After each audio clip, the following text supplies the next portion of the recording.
fish report. Hanging at the fish report. Hanging at the fish report. Hanging at the fish report. For your latest news in high school sports, tune in to the fish report. Don't need no bed, don't need no pull. When you tune in to the fish report. Hanging at the fish report. Hanging at the fish report. You got Craig and TK and Head that D tuned in at the fish report. Coming to you live from Studio F in Russia, Ohio. It's the Fish Report Live Show with your hosts, Craig Fissinger and Ken Francis. Tune in to the fish report. Welcome, folks, to another Fish Report Live. Thanks for joining us. I'm Craig Fissinger. That is Ken Francis. Back in our sound room tonight, it's TK and Heavy D. We'll be talking to those guys here in just a few moments. And Ken, big night on FRL. We're going to be talking some SCAL boys basketball, previewing Friday's big matchups. On the girls' side, we're going to, I know tournament's less than a month away, and you're going to actually predict the tournament seeding coming up 1 through 12 at the D4 Sydney Sectional. Looking forward to that. And we're also talking some Darke County boys and girls basketball tonight with a very special guest. Yes, Craig, we got a fun show planned for our listeners tonight and really looking forward to our live interview tonight, and that's with Scott Ward. He does a little bit of everything over at the Tiger, WTGR 97.5 FM. He does it all, Craig, and really looking forward to see what he has to say. He does a great job of covering Darke County sports over there, and fortunately for us Russia Raiders fans, Craig, he gives us some love as well. So I can't wait to listen and talk to him and ask him some good questions tonight about Darke County basketball. Yeah, a lot to get to, but before we do that, just like we do here every week on this show, we have our weekly poll question, and last Saturday there was a little bit of buzz around the area because a couple brothers were playing basketball, Cameron and Dylan Arnold, not with each other, but actually against each other. Yeah, that was quite unusual last Saturday when Lehman took on Houston, Craig, to watch the Arnold brothers, both very good basketball players over there, one for Houston and one at Lehman, and the two got together, and Lehman came out on top on that one, but both kids had phenomenal games that night. So which combination of siblings are the best in the area? Is it the Arnold boys in Cameron and Dylan? Is it the Arns boys, AJ and Justin over at Versailles? Or is it Bakken's tandem of Luke and Sarah Bergman? Or is it the Sydney Yellow Jackets led by high-flying Andre Gordon and his brother Alec? Which of those four is your favorite sibling combination? Yeah, a little bit of variety over there. A little bit different conferences. Got a brother-sister on there and a little bit of everything. Yeah, so we do. We'll see. Be interesting to see what our viewers say on that one tonight. That's a good question. We'll find out here shortly. And if you're watching us on the Fish Report Live page, you can help us answer tonight's poll question by scrolling down, checking your answer, and then you can actually look at the results. If you're watching us on NK Telco or GameFace Ohio, we will have those results for you at the end of the show. All right, Ken, let's get things started talking some SCAL boys basketball, and just got through the first round of SCAL play here just this week. Let's see where the standings are at. Big game last night, Craig, over in Fairlawn. Wrapped up the first round of Shelby County League play. And you know what makes Shelby County League basketball so fun and entertaining to watch, Craig, that you don't get in a lot of league is the fact that everybody gets to play everybody twice, a home and away every season. And right now, Craig, when we look at the overall standings, after one round, Fort Loramie and Russia tied there at the top at 5-1 apiece. And Fairlawn's sitting right there behind him at 4-2. So in Jackson Center at 3-3 and Anna at 3-3, Houston at 1-5, and Bakken's at 0-6, Craig. But as I look at these standings, I really like to focus on the overall records, and look how strong the Shelby County League is this year, with Russia at 10-2 and Loramie at 8-2, Fairlawn 7-2. Just some really good records there, especially across the top of the standings. So it's going to make for an interesting second part of the season. Yeah, 5 teams with overall winning records right now. You're right, it is awful tough. Let's bring in our sound room guys now, Ken, and get them involved in the conversation. We saw those matchups coming up on Friday. And guys, let's start out with that Fairlawn at Bakken's game. TK, I'll ask you, we saw on Tuesday night, we saw the SCAL, the eventual all-time scoring king over there in Nathan Lessing. That's going to happen here shortly. He's going up against another pretty good scorer, though, at Bakken's there, and Luke Bergman. Who wins this battle? Well, when it comes to that game right there, Craig, I think you're exactly right. It's a battle of two high-scoring teams. Fairlawn, they took one on the chin last night by the Russia Raiders, but Russia's playing excellent basketball right now. I look for Fairlawn to get on of Botkins there with a win. However, Botkins has been a dangerous team. They've been up and down a lot this year. They had a big win over Minster earlier in the year. They gave Jackson Center a big battle throughout the game. So, look for Nathan Lessing to control the tempo of that game. Craig, he needs just 42 points to become all-time leading scorer in the Shelby County League. I don't think he's going to get it against Botkins. 42 is a bunch, but look for him to get it next week. Yeah, next week he's actually at home against Mechanicsburg, a nice place to get that record. And I'm with you. I don't think he'll pull off 42 this Friday. Never know with Nathan Lessing, but again, Botkin's a pretty good opponent there. They're 4-8 right now, and guys, I think if they're in any other conference, they could be 8-4. They're just playing the awfully tough Shelby County Athletic League, and they got a lot of, a good player over there in Bergman, but I think, watching Fairlawn last night with some of the players they have in Johnson and Hickman and Lessing, I think just a little bit too much firepower for the Trojans. I agree. And then, like you said, Bergman's he's been a scoring machine all year, Craig. Haven't had a chance to see him play, unfortunately, but, he's just put up some phenomenal numbers throughout the season. So I've been really impressed with his box score. Can't wait to see him play. All right. Well, TK, I'll ask you about the Fort Laramie at Anna game. And the Redskins rattled off 8 wins in a row before falling on Friday night to our Raiders. And then last night, on Tuesday night, to the Versailles Tigers. Did they get back on track against Anna this Friday? That's a tough question there, because it's hard for anybody to go into Anna and win regardless of who you are. A lot going into this, Greg. Don't want to overthink it too much, but I think right now it's a mental issue with this team. Not that they can't get out of it, but they came out of last year, a young team, hot, probably the best prepared team, basketball team in SCAL coming into the start of this season. Rolled off, as you said, 8-0. Really, if you look at it, probably 2 of those teams would give you a game night in and night out. So the other ones you're not sure about. Really, I think that built up a lack of focus coming into Russia. They saw a team that got beat by St. Henry, got beat by Anna, and maybe they thought they'd walk into the Claire C. Nouveau and walk right back out, and other things happen. Then you turn around and you have to face Versailles and Mr. Arns, and I think it got into their head a little bit. So how do you bounce back from that? It's got to be the kids. It's got to be the coach. And as both, you really don't want to go to Anna on a Friday night and try and do that. That's a tough place to win any time of the year, no matter what Anna's doing. It's going to be a game I'd hate to have to bet on that one. They turn around and go to Minster on Saturday night. Another team that you never know what you're going to get. They'll come out of it. Not sure exactly if it's going to be this next game or a couple more, but they will. And I'd still look out for them at the end of the season. But they've got a little rough patch here. They're going to work through it. And one of these days they'll turn around. Maybe it will be Friday night, but they've got a lot to work on yet. I feel like you're leaning towards Anna there, TK. And I guess I'm going to have to say, if so, I agree with you. Anna's a tough place. And if these two teams play anywhere else, I guess I'm picking the Redskins, but yeah, we've been to Anna. We've seen how tough of an environment that is. They got Cathcart back. He didn't play against Russia.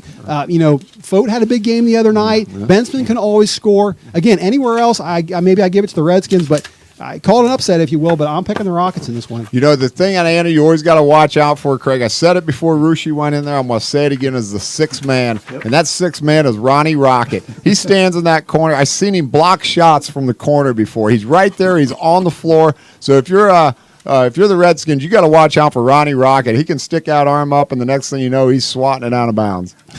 Russia was up in that game when Russia went to Anna up early in the first quarter. Anna took the lead. The student section stood up, and that was about all there was to it. That six man, including Ronnie Rocket, got involved, and it's tough when you get down in that gym. Yeah, they're going to have to bring their A game if they want to come out with a win there. The Redskins will for sure and get back on track. All right, Heavy D, let's go to you. And there's that Houston at Russia game. It's a fun matchup from the standpoint of former Russia assistant coach Brad Francis coming back to his alma mater and coaching against the Raiders. First time in that gym. Of course, they played him early in the season over at Houston. Russia playing very well right now. Do they have any problem with the Wildcats? Let's talk first about Coach Francis. He'll be back in Russia, his alma mater. I think he's had enough games now to knock the butterflies out. So I think he'll have his boys ready to play. Houston's struggling a little bit this year. They did give Lehman a good contest Arnold had 26 for them. They came up a bucket shy, 53 to 52, 51 against Lehman. They just need to keep at it. The Raiders are playing strong ball. A big win over Laramie, a big win over Fairlawn last night. I'm looking at both Houston's and Rushie's schedules the rest of the way out, and there's nothing easy about either schedule there. The Raiders got quite a few good contests coming up, and just need to keep their nose to the grindstone and keep at it. Taking a look at Rushie's schedule, after Houston, they've got Triad, then at Jackson, at Minster, Anna, Versailles, Botkins, Fairlawn, Fort Laramie, and Marion Local. So, Wow. There's a lot of opportunity there to go either way. So they're playing good ball right now. Everybody's healthy. Cole Tebby continues to dominate on the inside and get a lot of good outside play by Dylan Cadonier, Drew Sherman,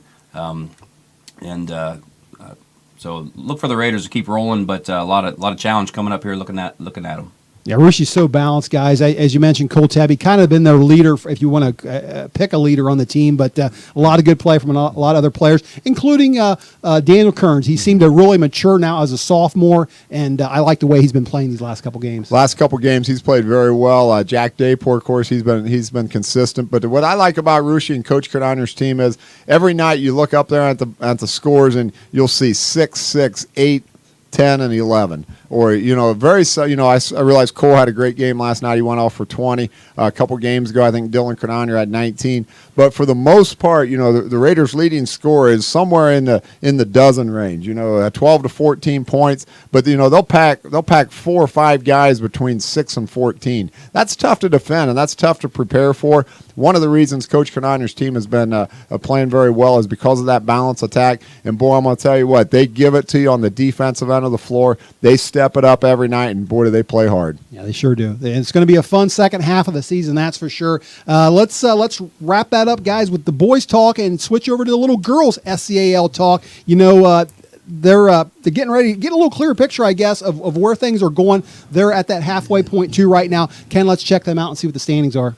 Well, when you look at it, we got basically 4 teams left in this race, Craig. And when you look at this and you see Anna sitting in 5th place and 2 and 3, and Houston even at 1 and 4, you think, boy, that's pretty good teams down there at the bottom of the league. But Rushie Raiders, Coach Timmerman's team, just playing fantastic basketball right now. They're 4-1, 11-1 overall, ranked number 3 in the state of Ohio. Jackson Center even with them there at 4-1, and then Fort Laramie at 4-2. Botkins at 3-2, Craig, and Botkins is they did get a win though the other night, I believe, but 2 straight league losses there to Rushie and Fort Laramie both. So or not Fort Laramie, Rushie and who else beat them? Anna. Yeah. So, but good team over there in Botkins as well. So, it's starting to take some shape, but a long way to go for the Raiders in Jackson Center if they're going to stay in that top of that league standings. All right. Well, let's do something a little bit fun here. Like I said, we're at the halfway point of the season on the girls' side as well. Starting to get, again, that little clearer picture of who's capable of making a tournament run and maybe who's not. Of course, we follow the Division IV local girls, the Sydney sectional, very close. Let's take a look at that Sydney sectional. And Ken, I'm gonna turn to you here. If I had to ask you to pick the 1 through 12 seeds at the D4 Sydney sectional, I want you to give me maybe your bottom 4, your middle 4, and your top 4, and I want to see what you come up with here. So let's start with your bottom 4. We'll start there first, and give me the bottom 4 seeds right now in the Sydney section. Well, this is fun, Craig. I really enjoyed this opportunity. So we're going to start at the very bottom. We're going to go Fairlawn, then Riverside, Mississinawa, and Lehman. Craig, there's 4 teams right there that got their work cut out for them. They got their work cut out for them. That's a good way to put it, Craig. Then should I go to the middle 4 now? Go to your middle 4. Okay. Let's see who you got in the middle. Middle 4, I got Ansonia, Troy Christian, Houston, and Mechanicsburg. Now, you might look at that and think, Troy Christian, they're sitting at like 10-2 right now. Well, yeah, I realize that, but I still put them below Houston. And, Mechanicsburg, Craig, they got the Dodanes. I don't know if they're still there or not, but I know they're Coach I think Dodane. they still got one, and they've still got the ghost of the Dodane over there at Mechanicsburg. If there's no kids playing, they're still there somewhere, someplace. So that's why I had to put them up there at number 5. I've seen them play before, and, they're not bad. They're not bad. The Dodane girls were pretty good. They were. So, but most importantly, your top 4 seeds. I want to know who your 1 through 4 seeds are. I'm sure that our viewers are out there waiting to know who you got the top 4. Well, they're all members of the Shelby County League, Craig, and we're going to start off with Botkins as the number 4 seed. You know, they got a good team right now. They got kind of trying to right the ship, but I've seen them play. They got a really tall, athletic point guard, and they're a pretty good team. Fort Laramie, Craig, Coach Siegel's team's always dangerous. You know, I got them sitting at number 3. They were borderline. They're between 2, 3. I almost flipped that right there, but I gave the edge to Jackson Center, Craig, just based on the fact that I think Jackson Center's got that senior leadership. They've been there. You know, Fort Laramie Coach Siegel's got she's got some really young girls that she's still building into that program. Believe me, Coach Siegel taking nothing away from you, but I think the edge went to Jackson Center based on leadership. And Craig, the number 1 team or the number 1 seed is the Russia Raiders. Right now, like I said, they're one of the hotter teams in the area, sitting at 11-1 overall, and I think they well deserve that number 1 seed. Well, I bet you it's been a long time since Coach Siegel's had a number 3 seed at the Sydney Sectional, and although I don't disagree with you now with the way things are sitting now, I think by the end of the season, Fort Laramie's probably in that 2 spot. I think they'll get up, they'll put themselves in that position. Could be. So, all right, great stuff, and that's going to wrap it up for the first half of our show. We're going to take a short break, but stay right there because when we come back, we're going to talk some Darke County basketball with Scott Ward from WTGR.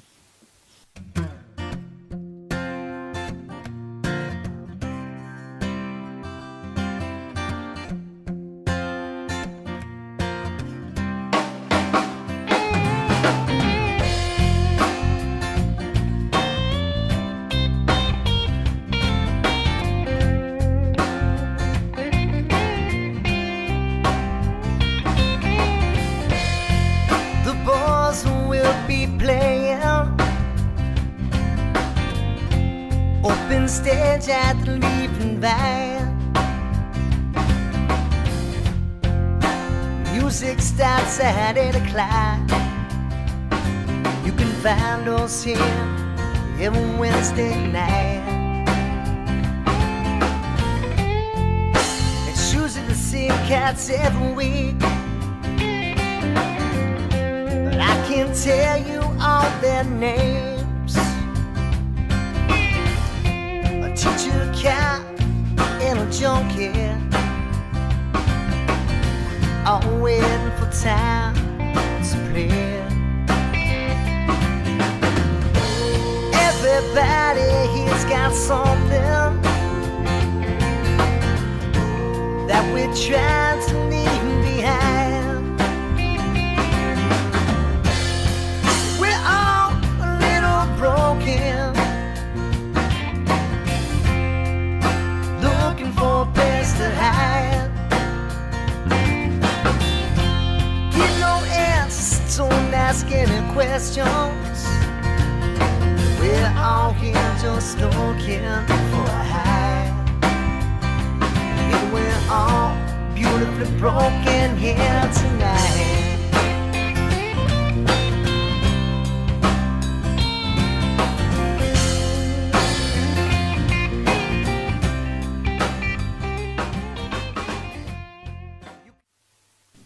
Welcome back to the second half of Fish Report Live. Before the break, Ken, we were talking some girls and boys SCAL basketball, and I know sometimes on this show we think the world might revolve around the SCAL, but there's lots of good basketball played in other parts of our viewing area, including down south in Miami County, up north in Auglaize and Mercer County, and of course over in Darke County. Mm-hmm. And we have one of our friends to help us out, talk a little Darke County basketball. He is the station manager, the sales manager, and the sports director at WTGR 97.5 FM Tiger Country over there in Greenville. He's Mr. Scott Ward.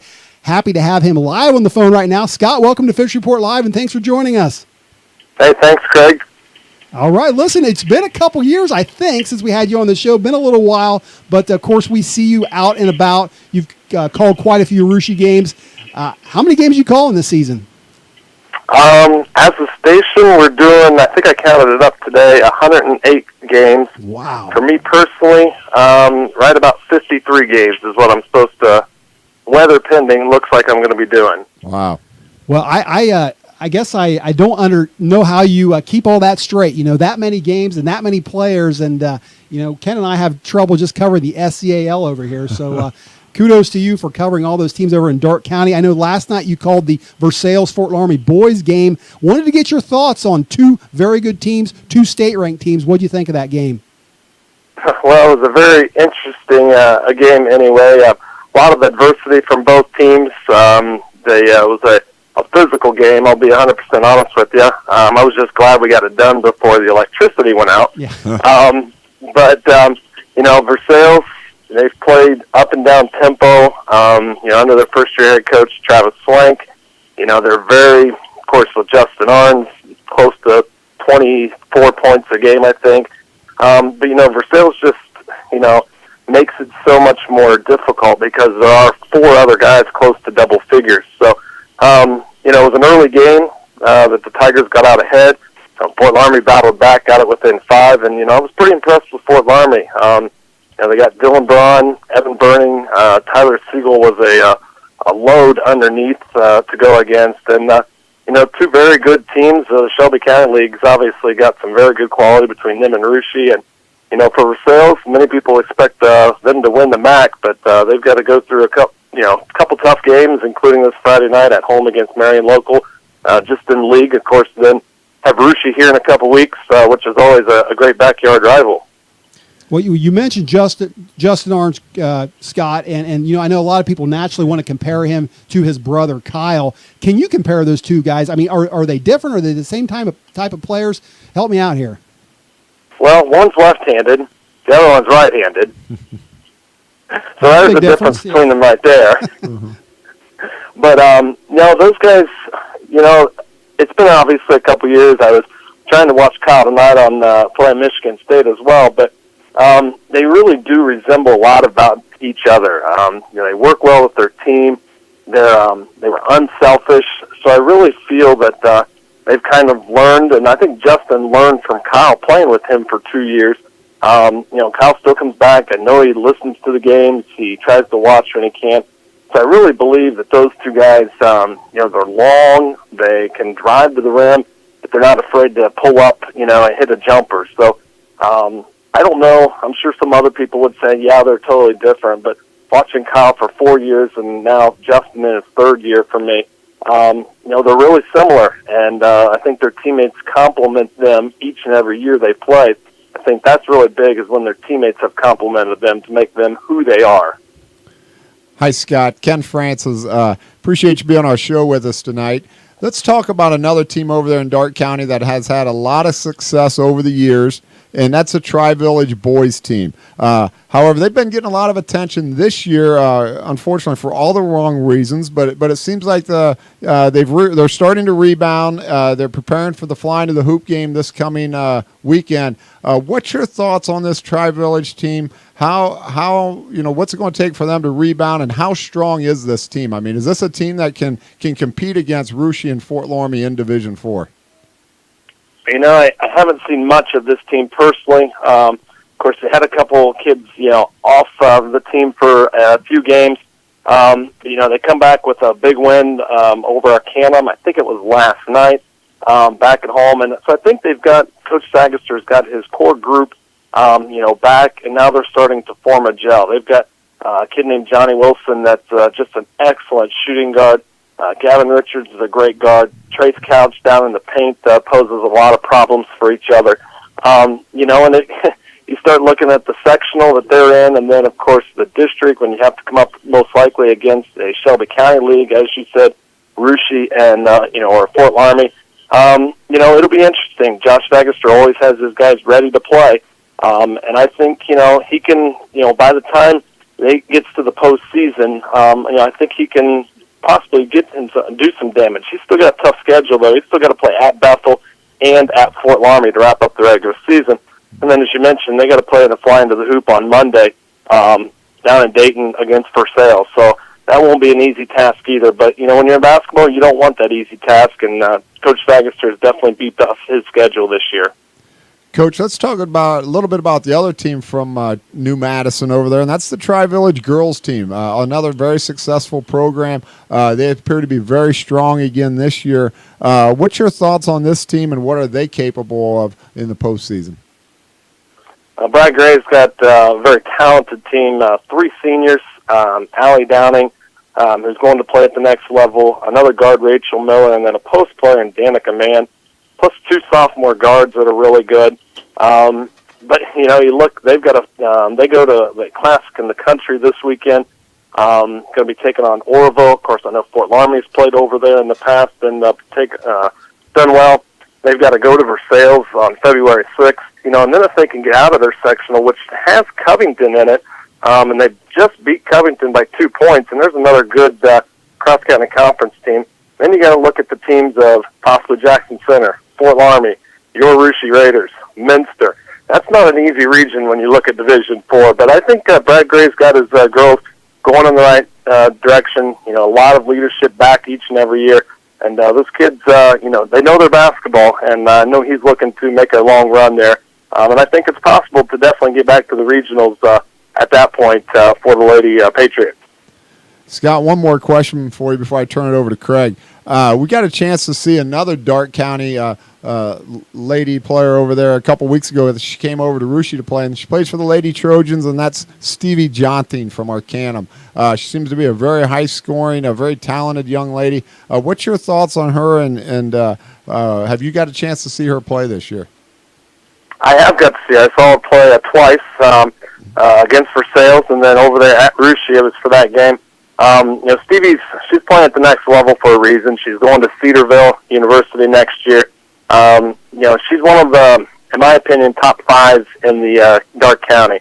I'm not going to rank them 1 through 5, but she's definitely going to be one of the top. She's a very offensive person. She can score, I think, about 18 points a game, but not afraid to, get it to her teammates for the assist. Defensively, she's pretty stout. Will guard one of the top players on the team each and every year. She's a fun person to watch, but I know as one of those coaches, every time you play them, it's like she's still there. She's one of those players, and I think if you have that kind of recognition, you're a pretty good player. And she's a baller. I'll put it that way. She is a baller, and it's fun to watch. And the Trojans have a chance to make some damage in Division III. My opinion, Division III sectionals definitely down this year with Miami East down, Anna down. So the Trojans with the right seeding could make themselves a nice little run in the sectional too. Hey, Scott, one more question before we let you go. And, of course, you're calling our Russia at Versailles girls game this Saturday. Seems to be one of those games that you have to cover every year. But I know you've seen both teams play this season. What kind of game are you expecting on Saturday? Well, Craig, I'm hoping the roof doesn't leak on Saturday like last year. That's happened, yeah. We're at Versailles, though, this year, not Russia. We should be all right. All right, we're hoping we're good there. I saw Russia once. They're very good teams. This is a fun one. You throw the records out the book, in my opinion. A lot of cousins that'll play. I remember last year after the game, 2 or 3 different families got together, blue and gold and orange and black, to take a family picture together. But, so Russia against the Trojans of Arcanum, great guards, there with Heron. Post presence. I was really impressed with the post presence for the Raiders. Was really surprised at how good it was. They were able to get it down into the post. I think it's going to be a great matchup in the post against the Tigers. 5'10" of Ording and 6'2" Winter, and then her sister at 6'1", who's a freshman, and Lindsay Winter. And I saw the score from what Russia did to Fort Laramie, and wow, they were able to come out with a big 27-point lead. And Versailles, fell to Fort Laramie on the road at Fort Laramie after beating Anna. So I look for this to be a good game. I'm just hoping Mother Nature will cooperate and that ice storm doesn't come in, and we can get this game played on Saturday for that backyard rival. Well, listen, Scott, appreciate you taking the time out of your busy schedule to be on our show tonight. Always enjoy listening to you on the radio, although I don't get much of a chance to listen to you for the Russia games because I'm always at the game. But, no, thanks for your coverage. We appreciate it. I know the folks of Russia do as well, and good luck to you the rest of the year. Hey, thanks very much, guys. We'll look forward to seeing you the rest of the year. Thanks, Scott. Yeah. Bye. That was the sports director for WTGR, the Tigers, Scott Ward. And Ken, you mentioned that problem listening to Scott because you go to the games. Let's bring the sound room guys in. You know what you got to do is like TK and Heavy D do. I see them at the games. They're at the games, Ken, but they got them big headphones on with the antennas sticking up, and they're listening to the game as they're watching it. Of course, I think you guys probably have a little bit of problem with the delay, don't you, as you're watching the game, and Scott Ward's about 5 seconds behind on WTGR, but they don't seem to mind. No, it doesn't bother They got them the big guys. headphones on. And That's right. TK's got that hat with a big satellite dish up top. He gets the better reception than I've you. seen him. You're right. You're right. His is right on time. His is not delayed. One thing about what Scott said on that big matchup between Russia for Sales Girls this coming Saturday, Craig, you don't need to throw the records out this year. It's 11-1 versus 11-1, I You're think. right. So two phenomenal teams. Should be a great team. Should be a great game, and really looking forward to it. All right, Ken, well, let's get to tonight's poll question before we end the show. We'll have TK check on the results. Tell the readers the poll question again. All right, out there to our listeners and viewers out there, which combination is the best basketball sibling combination in the area? Is it the Arnold boys, Cameron and Dylan, AJ and Justin Arns, Luke and Sarah Bergman, or Alec and Andre Gordon? TK, let's go back to the telemetrics and see what they say. All right, guys, checking out the telemetrics. It was a tight race tonight, but the Gordon brothers from Sydney seem to have the fan favorites leaning for them, and they take it with 39%. Then the Arns brothers at 31%, and the Arnolds at 28%. And coming in at the back are the Bergmans from Botkin. So everybody likes Alec and Andre. Well, some good choices there. They're all four good sibling combinations, Craig, and it looks like we had a lot of voters tonight, which is great.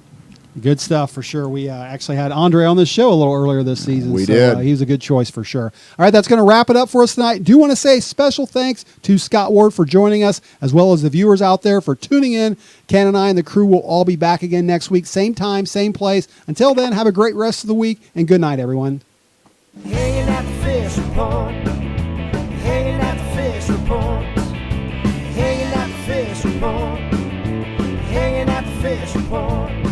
For your latest news in high school sports, tune in to the fish report. Don't need no bed, don't need no pull. When you tune in to the fish report. Hanging at the fish report.